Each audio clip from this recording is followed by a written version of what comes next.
Warahmatullahi wabarakatuh. Waalaikumsalam warahmatullahi wabarakatuh.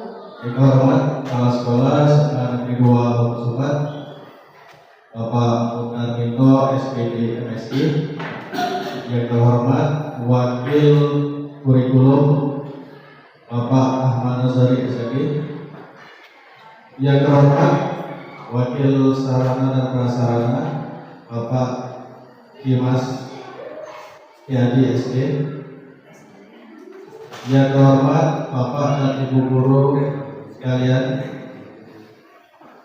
sebelumnya saya ucapkan terima kasih pada Bapak dan Ibu guru sekalian yang telah menyempatkan waktu untuk menghadiri diseminasi atau pengibasan dari saya, yaitu menyebarkan pemahaman dan penerapan pengalaman budaya positif.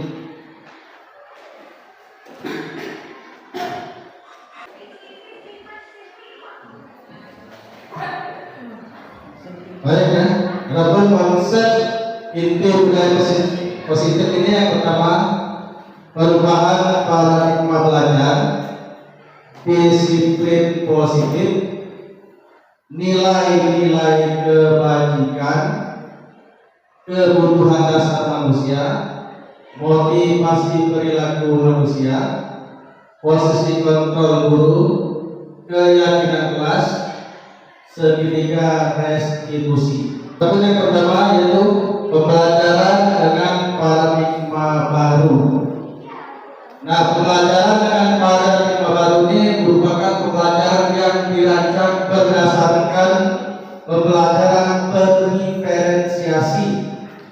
Adapun maksudnya di sini, pembelajaran ini disesuaikan dengan kebutuhan peserta didik ya, yang disesuaikan dengan tahap perkembangan sesuai dengan teori psikologi modern untuk mewujudkan profil pelajar Pancasila.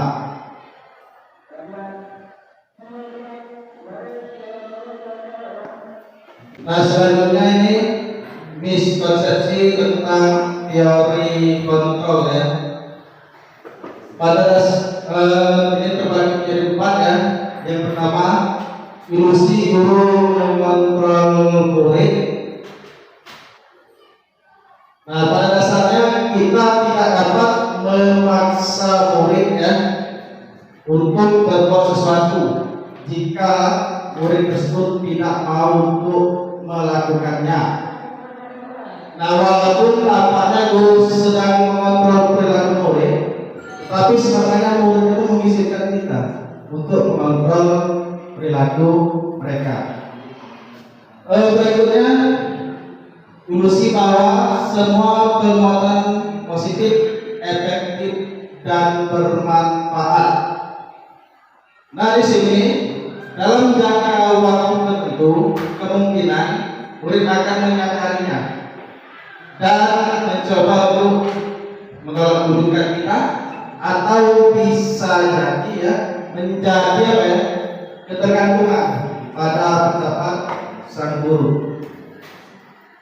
Berikutnya, ilusi bahwa kritik dan membuat rasa bersalah menguatkan karakter ya. Nah, ini menggunakan kritik dan rasa bersalah untuk mengontrol perilaku murid ini malah sekalinya akan mengarahkan murid itu kepada identitas gagal. Selanjutnya, ilusi bahwa orang dewasa berhak memaksa. Nah, ini banyak orang dewasa ini apa ya, percaya bahwasanya mereka itu bisa mengontrol perilaku murid. Nah, tetapi di sini ya, perilaku maksa itu tidak efektif ya, terutama dalam jangka waktu yang panjang. Nah, ini bisa saja apa ya, merusak hubungan bahkan sampai permusuhan. Baik, selanjutnya, nah sekarang di sini paradigma ini ya, ada paradigma stimulus respon. Ini yang selama ini kita adopsi Bapak Ibu. Ya. Sekarang dari stimulus respon kita akan beralih ke paradigma teori kontrol. Nah, dalam stimulus respon ini, yang pertama yang realitas, kebutuhan kita sama. Jadi diutarakan siswa itu, kebutuhan siswa itu sama. Dalam misalnya dalam memberikan tugas semuanya disamakan. Tetapi dalam teori kontrol, realitas atau kebutuhan itu berbeda. Selanjutnya, semua orang melihat hal yang sama. Nah, dalam teori kontrol, setiap orang memiliki gambaran berbeda. Jadi mungkin antara misalnya Pak Agun dengan Pak Chandra itu pandangannya ya tidak mungkin sama, pemikiran itu tidak mungkin sama. Walaupun mereka itu sama-sama guru matematika. Berikutnya kita mencoba mengubah orang agar berpandangan sama dengan kita. Nah, ini ya. Tetapi dalam teori kontrol kita berusaha memahami pandangan orang lain tentang dunia. Nah, jadi kita tidak bisa memaksakan pemahaman kita itu pada orang lain, tapi kita harus bisa memahami. Selanjutnya, perilaku buruk dilihat sebagai suatu kesalahan. Nah, dalam teori kontrol semua perilaku memiliki tujuan, baik itu baik perilaku yang baik atau juga buruk, pasti ada tujuannya. Selanjutnya, orang lain bisa mengontrol saya. Nah, dalam teori kontrol hanya Anda yang bisa mengontrol diri Anda. Jadi dalam teori kontrol kita yang bisa mengontrol diri kita ini. Meskipun kita sudah memberikan nasihat pada anak, ya, membimbing. Tapi sebenarnya yang memegang dari kontrol itu adalah diri sendiri, kita. Kita mau melakukan atau tidak itu tergantung kepada diri kita. Selanjutnya, pemaksaan ada pada saat rujukan gagal. Dalam teori kontrol, kolaborasi dan konsensus menciptakan pilihan-pilihan baru. Nah, di situ Bapak Ibu ada kata kolaborasi. Ada kata kolaborasi dalam teori kontrol. Berarti kan itu bermakna kerjasama, terutama kita sebagai bapak guru di sekolah. Berikutnya, model berpikir menang atau kalah. Dalam teori kontrol, model berpikir menang. Jadi seandainya seperti contohnya, ada murid yang misalnya bermasalah ya, antara si A dan si B. Nah, di situ tidak ada yang menang, tidak ada yang kalah. Jadi semuanya menang seperti itu. Oke. Selanjutnya,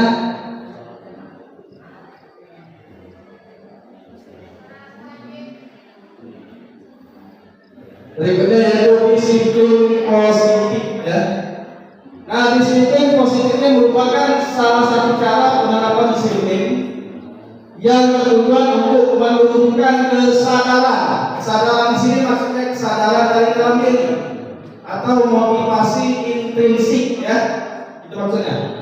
Serta memberdayakan murid tanpa imbalan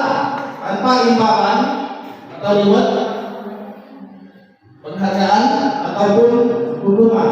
Nah, di sini. Oke, selanjutnya. Nah, ini nilai-nilai kebajikan ya. Jadi di dalam disiplin positif itu terdapat yang namanya nilai-nilai kebajikan. Nah, nilai-nilai kebajikan ini merupakan nilai-nilai yang disepakati bersama, lepas dari suku, bangsa, agama, bahasa maupun latar belakangnya. Nah, di sini nilai-nilai kebajikan ini dalam pengertian lain itu sifat positif manusia ya, yang memiliki tujuan yang diinginkan. Jadi pengertian lain dari nilai-nilai kebajikan. Nah, di sini contoh nilai kebajikan institusi atau organisasi ini pertama profil Pancasila ya, atau profil pelajar Pancasila yang di dalamnya itu memuat beriman dan bertakwa kepada Tuhan Yang Maha Esa dan peralatan dunia, berkebinekaan global, gotong royong, mandiri dan bernalar kritis. Nah, nilai kebajikan selanjutnya yaitu keterampilan hidup. Itu dapat percaya, lurus hati, pendengar yang aktif, menghormati, memberikan yang terbaik dari diri. Oke, di sini pengertian kebutuhan dasar manusia adalah segala sesuatu yang kita lakukan untuk mendapatkan apa yang kita inginkan. Seluruh tindakan yang kita lakukan memiliki tujuan tertentu, dan semua usaha terbaik yang kita lakukan adalah dalam rangka agar kebutuhan dasar kita terpenuhi dengan baik. Nah, selanjutnya ini 5 kebutuhan dasar manusia. Yang pertama, kebutuhan untuk bertahan hidup atau survival ya. Yang kedua, cinta dan kasih sayang, love and belonging. Yang ketiga, kebebasan atau freedom. Yang keempat, kesenangan, fun. Yang kelima, kekuasaan atau power ya. Inilah 5 kebutuhan dasar manusia. Dan semua 5 kebutuhan dasar manusia ini sebenarnya harus terpenuhi. Apabila dari beberapa 5 kebutuhan dasar ini tidak terpenuhi, itulah kata saya tadi akan terjadi ketidakseimbangan. Itu juga bisa dikaitkan dengan siswa kita. Kebutuhan dasar ini ya. Oke, selanjutnya 3 motivasi perilaku manusia. Nah, jadi manusia itu berperilaku ini ada 3 motivasi yang perlu kita ketahui. Yang pertama, untuk menghindari ketidaknyamanan atau hukuman. Contoh seperti ini Bapak Ibu. Seorang siswa ya, dia misalnya ikut kegiatan ekstrakurikuler KMR misalnya.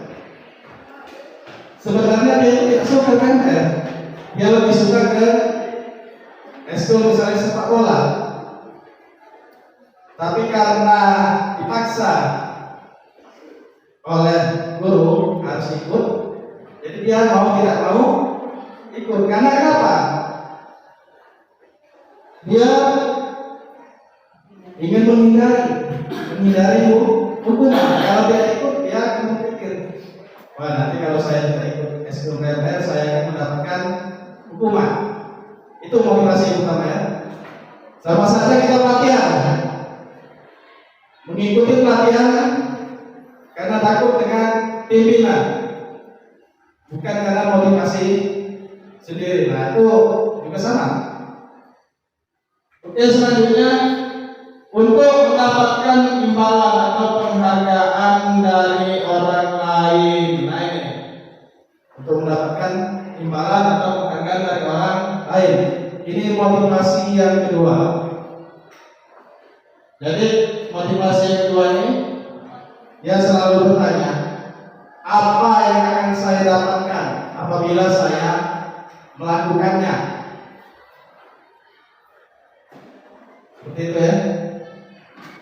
Jadi antara motivasi yang pertama dengan motivasi yang kedua ini berasal dari luar motivasinya atau eksternal. Nah, yang terakhir, yang ketiga, ya, untuk menjadi orang yang mereka inginkan dan menghargai diri sendiri dengan nilai-nilai yang mereka percaya.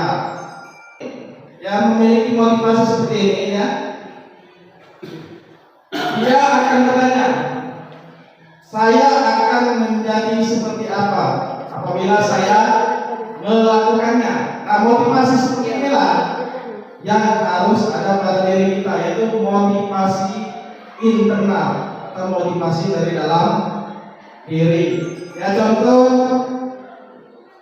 misalnya mengikuti pelatihan, yaitu tidak harus disuruh kepala sekolah atau pimpinan, kita inisiatif sendiri untuk mengembangkan diri kita. Nah, seperti itu. Jadi intinya kita termotivasi karena ilmu, karena kita ingin mengembangkan diri. Baik, selanjutnya 5 posisi kontrol guru. Ada 5 ya. Yang pertama, menghukum. Yang kedua, membuat merasa bersalah. Yang ketiga, teman. Yang keempat, ini pemantau. Yang kelima, manajer. Jadi 5 posisi kontrol guru. Nah, sekarang saya mau lanjut ya, saya kembali. Ini ada contoh penerapan 5 posisi kontrol. Di contoh kasus, siswa tidak memakai atribut lengkap pada saat upacara bendera. Yang ini posisi kontrol penghukum. Nah, ini guru penghukum ya. Dia akan mengatakan hormat pada bendera selama satu jam. Ini penghukum. Atau juga silakan kamu bersihkan WC. Itu posisi penghukum. Yang kedua, pembuat rasa bersalah. Nah, ini pembuat rasa bersalahnya akan berkata seperti ini. Berapa kali bapak atau ibu memberitahu kamu selalu saja mengecewakan bapak atau ibu. Jadi murid itu apa ya? Dia akan merasa dirinya itu gagal. Karena kita apa ya, berkata-kata yang seperti itu. Itu di apa ya, di posisi kontrol guru yang kedua. Selanjutnya teman. Nah, teman ya, yang mengatakan ayo dong ikuti aturan sekolah, tolong bantu ibu dan bapak untuk sekali ya udah tidak apa-apa, lain kali jangan terbuat seperti ini lagi ya. Nah, ini yang posisi kontrol seorang guru yang posisinya sebagai teman ya. Berikutnya pemantau. Nah, posisi pemantau ini yang mengatakan kamu sudah melanggar peraturan sekolah, kamu tahu konsekuensinya, beli atribut atau jangan mengulangi lagi. Nah, berikutnya yaitu manajer. Posisi manajer ya, yang mengatakan apakah kamu tahu kesalahanmu? Kira-kira bagaimana kamu memperbaikinya? Itu perkataannya. Nah, baik Bapak Ibu guru, ini ada video ya tentang 5 posisi kontrol guru. Ini silakan disimak ya.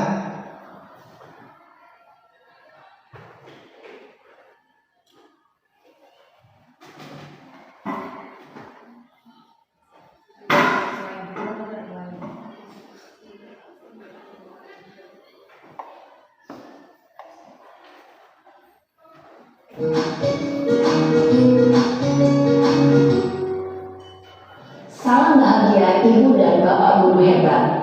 Dalam penerapan disiplin positif restitusi, salah satu program yang dikembangkan adalah 5 posisi kontrol. 5 posisi kontrol dalam restitusi adalah proses perjalanan seorang pendidik agar dapat mengenali dirinya.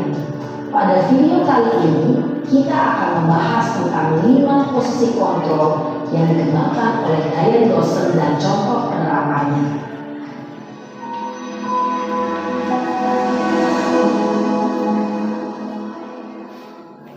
5 posisi kontrol itu adalah: 1.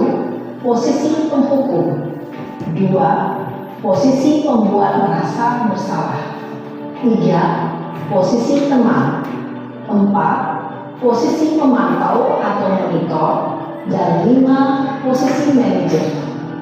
Untuk lebih memahami kelima posisi tersebut, mari kita saksikan kasus Naren yang terlambat hadir 20 menit di sekolah dan melihat bagaimana kelima posisi kontrol dalam menghadapi masalah tersebut.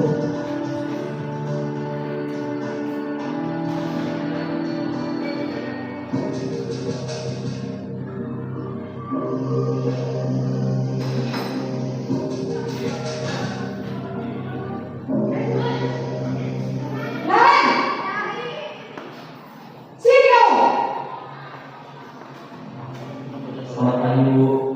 Selalu terlambat. Kamu deh, pasti terlambat. Maaf, Bu. Saya Apa? Apa coba? Alasan kamu apa lagi? eh, Kapan sih kamu tidak terlambat? Malas sekali ya kamu jadi anak. saya Dasar pemalas. Gak kapok-kapok sih kamu. Sudah berapa kali terlambat? Sana, kamu keliling lapangan basket 2 kali. kenapa saya harus ke lapangan basket, Bu? Kenapa? Kamu malah sibuk. Berani-berani ngejawab. Sudah terlambat, masih berani jawab pula. Sekarang, keliling lapangan basket 5 kali sekalian. Biar kapok. Cepat. Pergi sana ke lapangan basket. Posisi penghukum biasanya berbicara dengan nada tinggi, menghardik, menunjuk-nunjuk, menyakiti, dan menyindir. Hukuman bisa berupa fisik maupun psikis. Ibu dan bapak guru hebat. Dampak yang terjadi pada murid ketika guru berada pada posisi penghukum adalah murid cenderung akan memberontak, bahkan menyimpan dendam.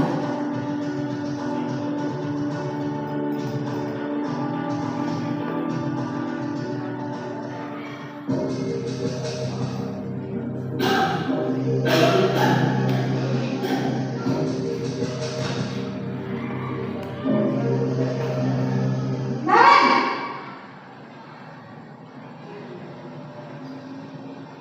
Selamat pagi, Bu. Naren. Kamu kenapa terlambat lagi, nak? Ya Tuhan, Naren. Kamu senang ya bikin ibu susah ya? Kalau kamu terlambat lagi, nanti ibu yang ditegur papa kepala sekolah, nak. Disangka ibu tidak bisa membina kamu. Duh, gimana ini?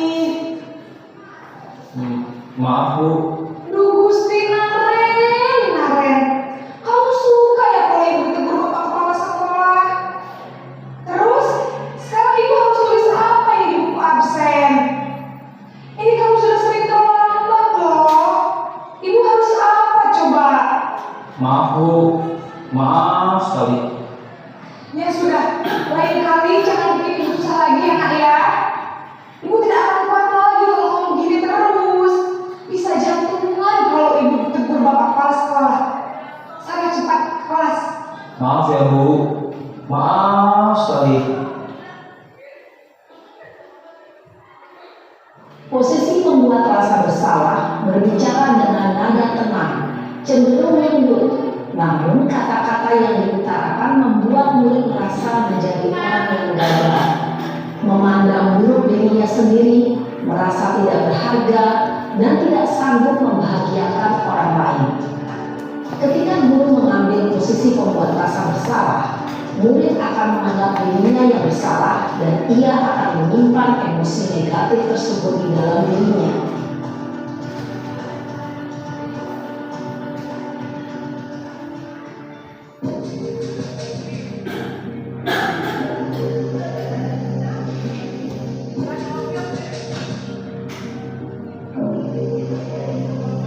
Naren,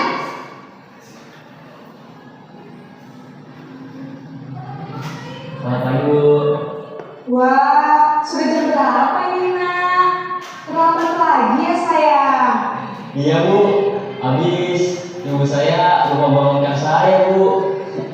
Kamu malah menyalahkan ibu kamu. Kamu bukannya anak yang larinya paling kencang. Kok terlambat sih? Iya, Bu. Saya memang terlambat bangun tadi. Jadi, biarpun saya lari kencang, tetap gak kekejar, Bu. Ya sudah sana. Nanti lain kali larinya lebih kencang lagi ya. Biar gak terlambat lagi. Bikin seneng ibu demi ibu. Bisa kan? Bisa lah, Bu. Ya sudah sana masuk kelas. Ibu beresin urusan absen kamu. Kamu ini ada saja. Dalam posisi teman, guru berbicara dengan nada suara ramah, akrab, cenderung bersenda gurau untuk menjaga suasana tetap santai. Murid akan merasa senang, aman, dan akrab dengan guru. Identitas yang tercipta adalah identitas sukses atau berhasil. Namun, perlu diingat, karena ini masih dorongan eksternal, maka ada faktor ketergantungan dari murid kepada orang tertentu. Di sini guru absennya, sehingga di lain waktu murid bisa berperilaku baik, namun hanya kepada orang-orang tertentu saja.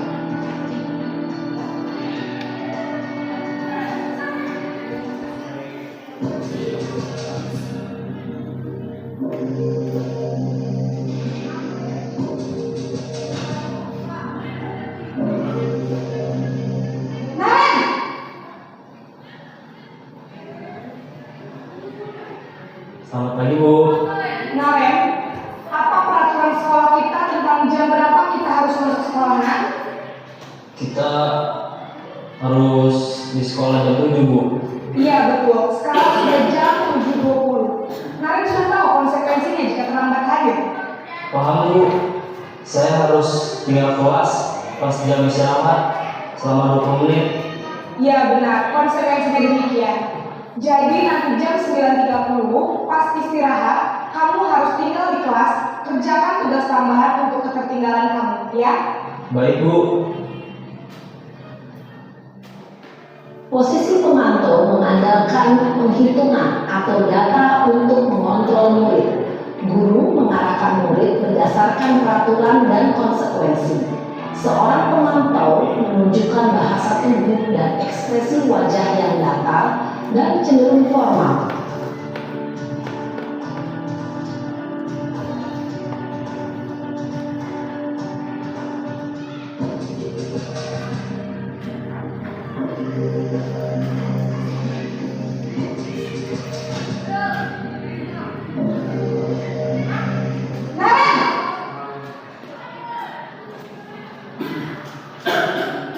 Selamat pagi, Bu. Selamat pagi, Naren. Maaf, Bu. Saya terlambat. Iya, sekolah masuknya jam 7, sekarang sudah jam 7.20. Jadi sekarang bagaimana ini, Naren? Maaf, Bu. Saya lupa setel alarm saya semalam.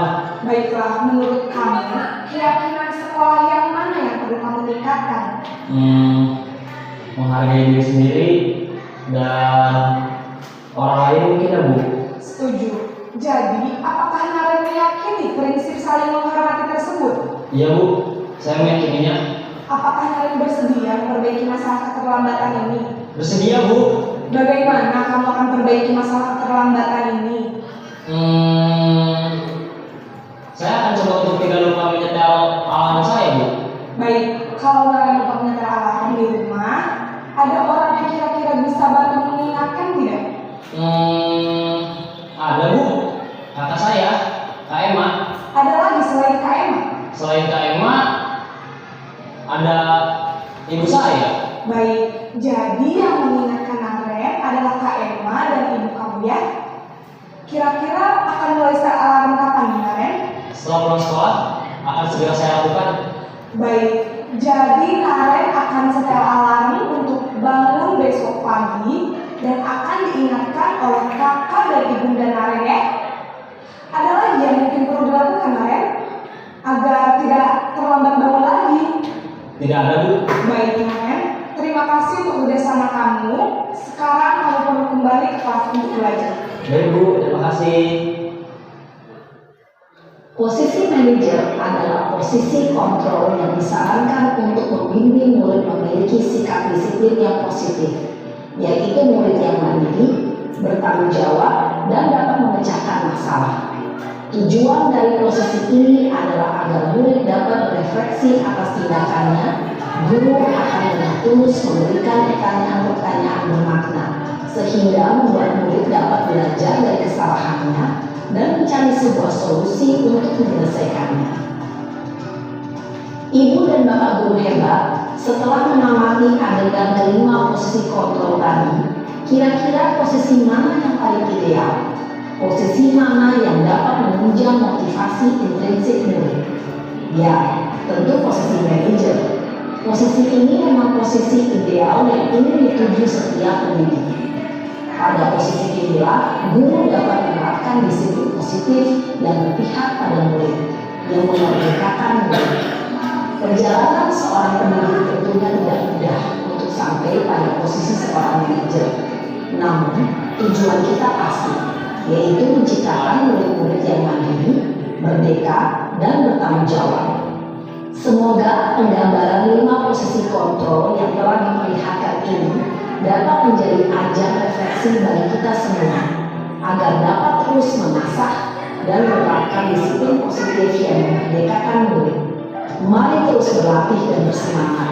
Selamat menerapkan. Salam dan bahagia Ibu dan Bapak guru hebat.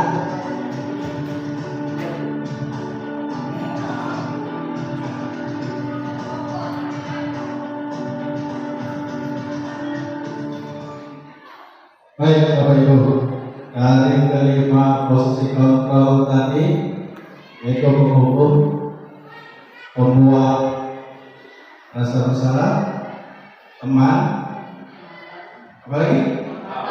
Mantau dan manajer. Kira-kira dari 5 itu selama ini kita menganggap yang mana? Coba Ibu ulang. Ya, Ibu Wulan posisinya selama ini yang mana? Baiklah Pak Fadli, selama ini yang selesai mengikuti video CMD Bapak, selama ini kami menggunakan Ubuntu. Apabila ada sesuai terlambat atau tidak mengerjakan tugas, kami selalu Ubuntu. Membersihkan WC, menghormati bendera, dan sebagainya. Setelah video ini, berarti kami mendapatkan wawasan yang lebih bagus bahwa dengan cara seperti itu kami salah. Dengan adanya ini kami akan memperbaiki. Terima kasih Pak Adu. Ya, terima kasih Bu Wulan atas responnya. Nah, berikutnya Ibu ini bagaimana posisi kontrolnya selama ini? Baiklah, tadi kalau dalam posisi kontrol ada 5, saya sepertinya berada di kemahan, ya. Begitulah saya nasihati murid, mengajak ngobrol dengan senda gurau, ketawa, bahasa daerahnya seperti itu. Tapi mungkin di sini kita lebih ke 5, posisi 5 yaitu manajer ya mungkin kedepannya menambah wawasan lagi, menambah pengetahuan yang kita praktekkan lagi di sekolah supaya lebih bagus ke depannya. Terima kasih Bapak. Baik, terima kasih Bu Neni. Baiklah Bapak dan Ibu sekalian. Jadi 5 posisi kontrol itu pasti sudah ada dalam diri kita ya, termasuk saya, termasuk posisi pendukung dan pemantau. Nah, dari 5 posisi kontrol tersebut, untuk selanjutnya kalau bisa kita menuju pada posisi manajer. Ya, memang semuanya butuh tahapan. Karena untuk saat ini posisi manajer itu merupakan posisi yang paling ideal ya. Berikutnya yaitu keyakinan kelas. Nah, keyakinan kelas ini berupa pernyataan universal ya, dalam bentuk kalimat positif. Jadi kalau sebelumnya itu keyakinan kelas ini sama apa ya seperti peraturan kelas. Nah, tetapi di sini kita lebih kepada keyakinan kelas ya. Nah, ini keyakinan kelas ini ciri-cirinya itu bersifat abstrak ya. Yang kedua, berupa pernyataan universal dibuat dalam pernyataan positif. Terus sedikit saja agar mudah diingat, sesuai dengan kondisi kelas atau sekolah sehingga mudah diterapkan dan disesuaikan dengan kondisi sekolah kita. Semua warga kelas atau sekolah dilibatkan pada saat membuat keyakinan kelas. Nah, contoh dari keyakinan kelas ini ya seperti dari kegiatan tampak seperti ya, misalnya datang tampak seperti datang tepat waktu. Terus tidak tampak seperti telat datang. Nah, itu contohnya ya. Contoh dari keyakinan kelas. Ya sebenarnya masih banyak Bapak Ibu ya. Baik, selanjutnya, nah ini segitiga restitusi ya. Ini segitiga restitusi ini merupakan suatu proses dialog yang dijalankan oleh guru agar dapat menghasilkan murid yang mandiri dan bertanggung jawab. Nah ini ya, segitiga restitusi ini bisa diterapkan di dalam posisi manajer. Nanti akan kita lihat videonya ya.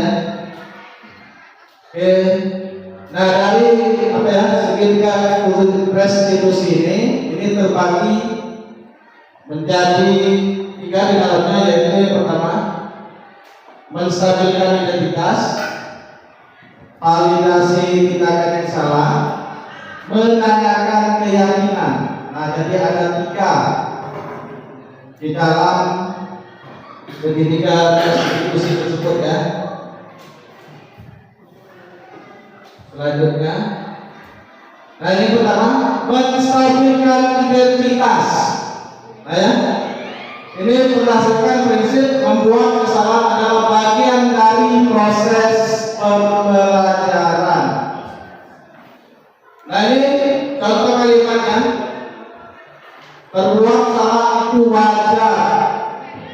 Tidak ada manusia yang sempurna. Bapak atau ibu juga pernah mengalami itu. Nah ini proses penstabilan. Ketika siswa atau murid itu siap untuk direstitusi, kita harus menstabilkan supaya apa? Supaya siswa tersebut bisa proaktif. Selanjutnya, validasi tindakan yang salah. Ini berdasarkan prinsip setiap perilaku berupaya memenuhi suatu kebutuhan tertentu. Nah dalam proses validasi tindakan yang salah ini guru bisa berkata, contoh kalimatnya, kamu pasti punya alasan mengapa melakukan itu. Jadi pada tahap validasi ini kita ini apa ya? Menanyakan alasan. Selanjutnya kamu melakukannya karena kamu mempertahankan satu hal yang penting bagi kamu. Nah, seperti itu. Itu adalah contoh kalimatnya. Nah, berikutnya ini langkah yang ketiga, menanyakan keyakinan. Berdasarkan prinsip teori kontrol bahwa pada dasarnya kita termotivasi secara intrinsik, tapi termotivasi dari dalam diri, bukan dari luar. Ini bentuk pernyataannya ini apa keyakinan kelas kita, nilainya apa yang sudah disepakati bersama. Nah ini videonya Bapak Ibu bisa disaksikan.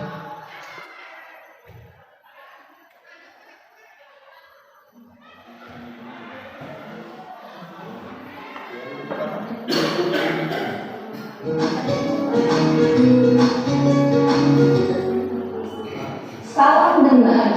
Ibu dan Bapak guru hebat. Pada video kali ini kita akan membahas tentang salah satu program disiplin positif yang diterapkan di lingkungan sekolah yang dikenal dengan nama restitusi.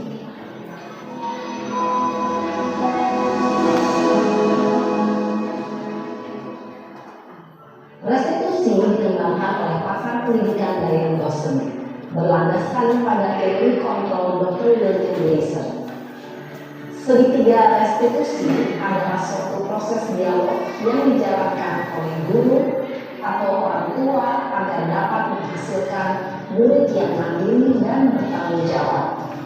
Pada saat guru di posisi manajer, aspek yang dikembangkan pada murid adalah motivasi intrinsik, sehingga penanaman nilai-nilai kebajikan dapat tumbuh dan berkembang menjadi suatu kebiasaan positif yang akhirnya membentuk karakter murid.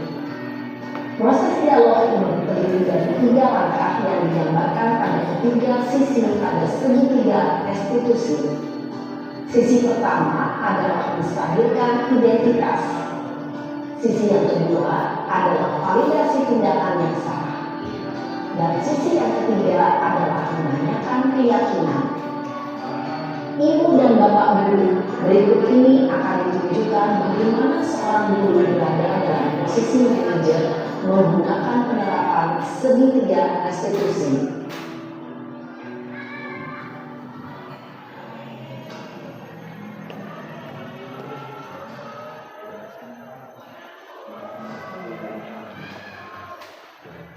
Siang Sarah.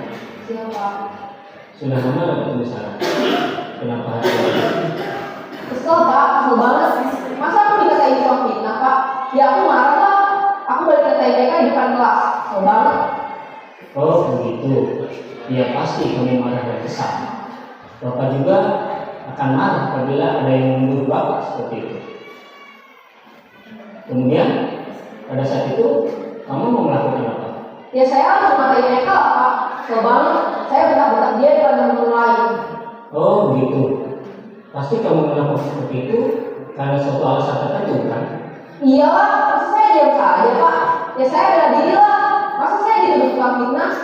Ya wajar lah. Mempertahankan harga diri itu sesuatu yang penting buat kamu. Untung kamu tidak bertindak lebih gagal lagi. Hanya membentak-bentak. Iya Pak. Untung saya masih bersabar dan hanya memberikan saya. Sudah gemes Pak. Saya pasti bela diri lah. Ya pasti ya. Tapi kamu memilih untuk tetap bertahan dan bersabar. Kamu memilih untuk tidak berbuat lebih parah lagi. Iya. Nah, sekarang coba kita lihat lagi tindakan kamu yang bentak-bentak Eka di kelas. Tindakan kamu itu kira-kira sesuai dengan keyakinan kelas atau prinsip kamu tidak? Enggak lah Pak. Capek Pak jadi pengarah. Jadi keyakinan atau prinsip mana yang kurang sesuai dengan keinginan kamu? Ya, saya sebenarnya sangat menghargai orang lain. Mungkin saat itu saya menjadi emosi, jadi tidak memberikan sikap itu. Kamu meyakini tidak? Menghargai orang lain itu penting buat kamu. Yakin lah Pak. Iya, setuju. Kita harus saling menghargai. Namun ada juga keyakinan yang kita sepakati yang perlu kita jalankan apabila kita sedang marah kan? Ya, saya bisa lebih proaktif, mulai dengan diri sendiri. Saya bisa jadi lebih sabar, mengambil waktu juga untuk berpikir mau apa selanjutnya. Kira-kira kamu bersedia memperbaiki masalah ini tidak? Bersedia Pak. Kalau kamu memperbaiki masalah ini, kamu akan menjadi orang seperti apa? Saya akan menjadi orang yang bertanggung jawab kali ya Pak. Dan senantiasa proaktif. Iya, menurut kamu bagaimana rasanya menjadi orang seperti itu? Ya nyaman lah, bangga bisa sabar dan mandiri. Baiklah kalau begitu. Yuk kita pikirkan bagaimana memperbaiki masalah ini.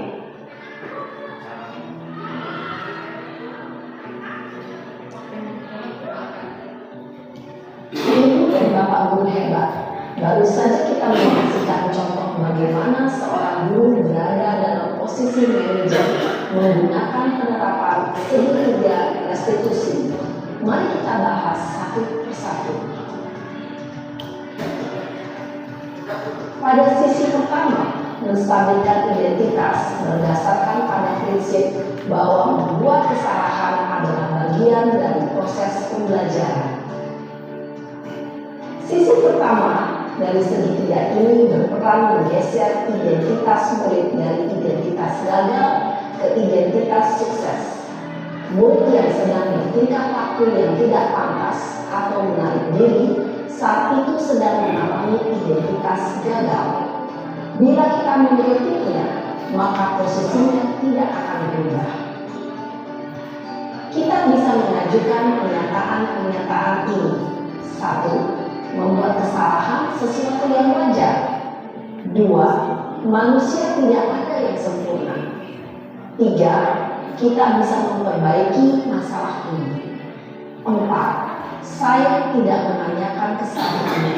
Saya lebih fokus bagaimana memperbaiki masalah ini. 5. Apakah saat ini kamu telah menjadi orang yang baik untuk dirimu sendiri? Pada sisi kedua, validasi tindakan yang salah berlandaskan pada prinsip bahwa setiap perilaku berupaya memenuhi suatu kebutuhan tertentu. Guru yang telah memahami teori kontrol akan bergeser dari pemikiran stimulus respon menjadi proaktif dan mencoba untuk mengenali tujuan dari perilaku murid, mengenali dan mengakui kebutuhan murid ini dapat memperbaiki hubungan dengan murid tersebut. Pernyataan atau pertanyaan bisa disampaikan dengan nada suara tidak menghakimi atau memojokkan, sehingga dapat mengembalikan murid pada posisi positif. 1. Kamu bisa saja bertindak lebih gegabah lagi dari ini. 2. Kamu bukan melakukannya tanpa suatu alasan tertentu. 3. Kamu melakukannya karena mempertahankan sesuatu yang penting bagimu. 4. Mungkin kamu bisa mempelajari suatu perilaku baru yang lebih efektif. Bersediakah kamu mempelajarinya? Selanjutnya, kita akan simak sisi terakhir, yaitu menanyakan keyakinan. Teori kontrol menyatakan bahwa pada dasarnya kita termotivasi secara intrinsik. Pada saat perilaku yang salah telah divalidasi dan identitas sukses telah stabil, maka murid telah siap mengaitkan keyakinan-keyakinannya dengan tindakannya yang salah. Dan pemikiran yang telah bergeser ini menjadi orang yang dituju. Pertanyaan-pertanyaan ini dapat mengaitkan keyakinan-keyakinan yang dianut murid. 1. Sebagai keluarga atau kelas, apa yang kita yakini? 2.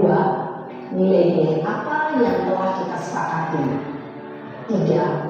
Seperti apa gambaran sebuah kelas yang ideal bagi kamu? 4. Kamu ingin menjadi orang seperti apa?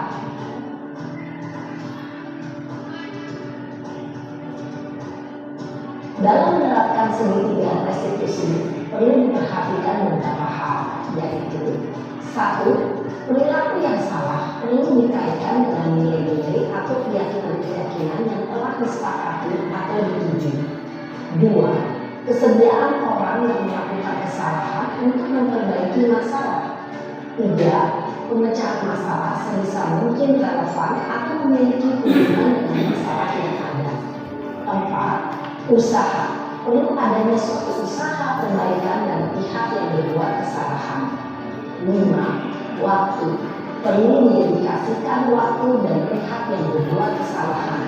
Tanyakan kapan akan mulai melakukan usaha untuk memperbaiki masalah. Dengan memahami struktur penerapan segitiga restitusi, diharapkan guru dapat menerapkan posisinya sebagai manajer dengan mengajukan pertanyaan-pertanyaan bermakna yang dapat membuat murid menjadi lebih percaya diri, bertanggung jawab, dan mandiri. Nah, ibu bapak guru perlu tidaknya mengikuti ketiga tahapan dalam segitiga restitusi bergantung pada ringan beratnya suatu permasalahan. Misalnya, bila permasalahan tersebut ringan, maka tidak perlu dijalankan dilakukan secara berurutan. Bahkan bisa semudah menanyakan apa keyakinan yang kita sepakati. Dengan menjalankan segitiga restitusi, dengan mengajukan pertanyaan-pertanyaan bermakna, diharapkan diri menjadi lebih kuat secara pribadi, dapat membuka wawasan lebih agar dapat menyelesaikan permasalahannya sendiri, semakin percaya diri, mandiri, dan merdeka. Salam dan bahagia, Ibu Bapak Guru hebat.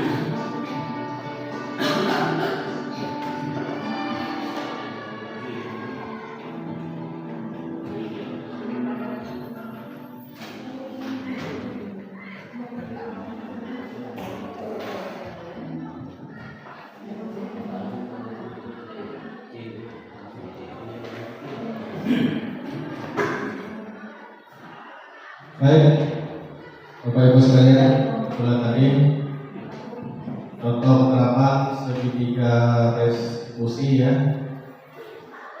Yang pertama, dari situ ada 3 tahapan: menstabilkan integritas, validasi tindakan yang salah, dan menanyakan keyakinan.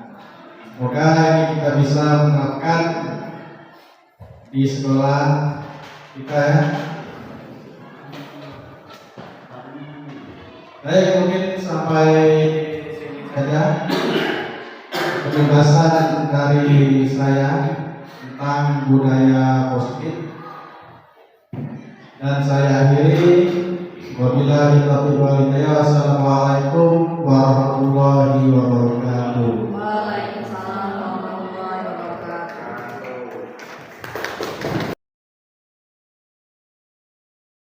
Warahmatullahi wabarakatuh.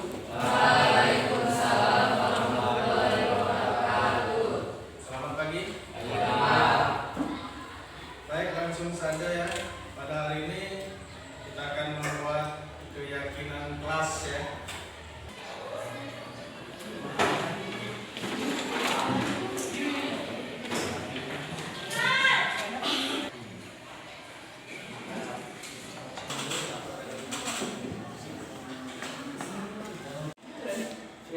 Ya.